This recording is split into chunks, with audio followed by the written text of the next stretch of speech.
foli ani tanin walmando amodi sigri plus flaba belajina ma chen muso demsen makroba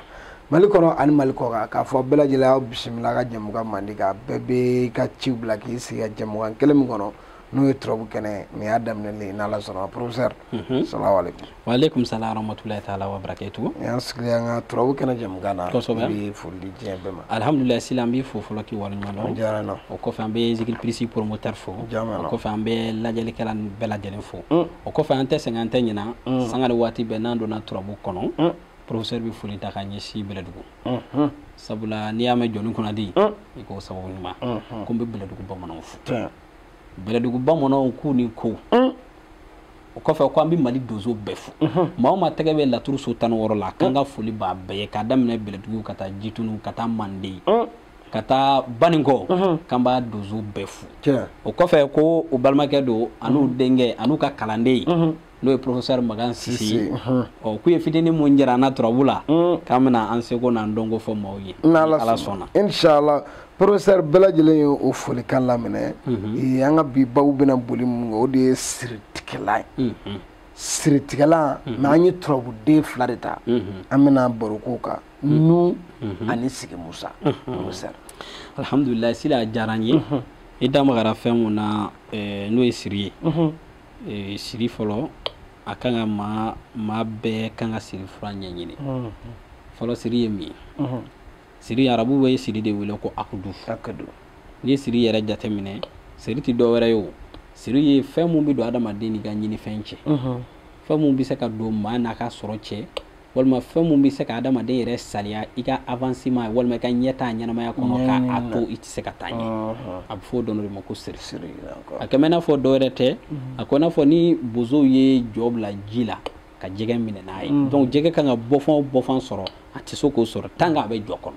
donc odi siri bo o siri fana siri klalembe na fo klawro damadoni o courage me na fo ni adama de mine sisa ka do kasula o ye kaso doy mais bita soro kaso kono kaso do fana be ka juguni kaso yi donc o fana be no donc o be tuka mana ni siri fana laje siri do fana be o lu puissance ka girni siri do yi siri do be ama wole na fo akdu mena o siri la na siri ta ka laje siri klawro kacha sila siri do e jumanyi an fe adabali du ka chan kujuku surtout kenegana na ma gardi ka kunda surtout commerçant sila ni commerçant ko ne jien dongo do wulo wuli iko jien dongo do wulo wuli ko do kiyere sablande fenge mala e chenga mama tenzri ye galuntike ida magara la turuden flamuna ni trobu den fla ni kabako yi nu na janu yere juga sudi ni sigi musa la sigi musa ya kolaban sudi e même ta fana jamadu adama de ni ma ni juga le mogoti yere juga o ibita soro mogodi juga sila ibita soro ni na folo soro juga mu mi soro bi soro sila ni siri laje anga ta folo agdu fleni ni agdu ya adama de soro agdu bi kesababu ye ki ga fitne datu ikanga ala wolo ge no be ela tanye agdu bo bejo ni yo koko ke no kangi avancer agdu bo bejo siri bi kesababu ye ko befe et puis ni bolo duna jien koko la no kangi la tanye e bi jo abela mena ni siri tigala yin sila anya la benke ka ban abani do amul parce que professeur dabi touche fo fena bita soro ala benke le do amul ale siri tigala ni siri tigala ntekli Allah akbar a siri tigala ni do na kono kada ma de jugu boronto ni ne baki jugu boronto parce que siritigala ndo be ba ko be avec ko no ki kala ko mati sila o wi frege fiuta saraka de mais sila ni siritigala ndam ne ni mo may juga mina o be ni mo may dabali do ta o be ni mo mo ko do ta ki segere o ko mi siki aerema Allah wal mani mo fla jera ga jamfa do sigika sila fo doga bu chala kana jamfa la kali wal ma bita soro ni mo ye bembe do ki ko fe no lu yaram to bembe kono jamfana ibita soro u yara dama be karanyo gona wal mo taram bembe sigi mamu ngono tigi be karanyo gona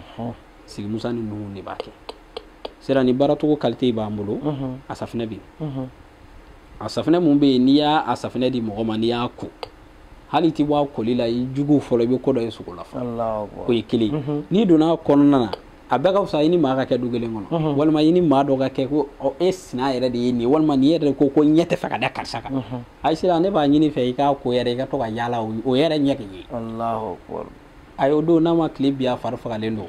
o don a n'a dɔn ko dɔ bɛ yen walima suba dɔ b'an ka du kɔnɔ walima ɲɛguan dɔ b'an ka du kɔnɔ walima dabalijugukɛla dɔ b'an ka du kɔnɔ ala kama safunɛ ko a ɲɛ ka da i kan o ye kelen siri minnu kɛn bɛ ka don kaburudon na parce que walima siri minnu kɛn bɛ k'u don dankun na parce que siri dɔw bɛ yen nɔ n'olu kɛra tant que n'i ma taa siri dɔw bɔ dalu bɛ se k'a wuli siri bɛ siri la sisan misalila siri dɔw bɛ yen u b'a baara kɛ tinbatɛgɛ la ani su kasange a baaracogo dɔw bɛ yen n'u y'a baara la k'a ban pewu ka taa don dankun na walima ka taa don walawalajɛ la walima ka taa dɔw don kaburu kɔnɔ o kɛr'i la ko o ko la i t'o ko jɛ bon i bɛ taa sɔrɔ o siriw bɛ san caman kɛ a b'a tigi la tiɲɛ don maa caman bɛ yiri caman f'i ye i b'i ko tiɲɛ don maa caman bɛ nasi caman d'i ma i b'i ko a la mais est ce que o siri wulila est ce que o dabali minnu kɛra o dabali tiɲɛna fɔlɔ parce que dabali dɔw bɛ yen nɔ n'a ka girin n'i ma fɛn girin ta i tɛ se k'a dɔw ci sera n'i ye nin siritigɛlan daminɛ n'i tilala koli la professeur bɛ sɔrɔ k'i contacter awɔ n'i ye nin daminɛ n'i ye nin koli daminɛ e yɛrɛ bɛ professeur contacter k'a fɔ ko professeur ko n ye nin ye n ye nin ye n ye nin i seko t'o la ni ala sɔnna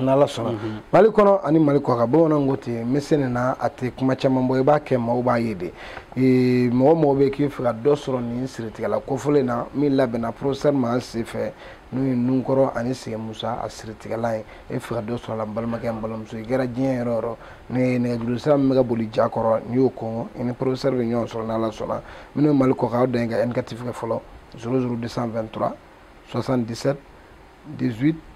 13 94 n'i y'o kɔngɔ dɔrɔn n'ala sɔnna ni professeur bɛ ɲɔgɔn sɔrɔ e kan k'i ta lasɔrɔ cogo min na i kɛra fan o fan o siratigɛ ɲuman bɛ professeur yɛrɛ bolo nin bɛ an sama k'an sen n'an ye an ka jɛmukan bayɔrɔ la professeur bɛ dugawu k'an ye an b'a fɔ allahumma salli ala sayyidina muhammadin al-fatih lima ughliqa wal khatim lima sabaqa nasirul haqqi bil haqq wal hadi ila siratikal mustaqim wa ala alihi haqqa qadri wa miqdar azim sayyidi subhana rabbika rabbil izzati amma yasifun wa salatu wa salamun ala al mursalin walhamdulillahi rabbil alamin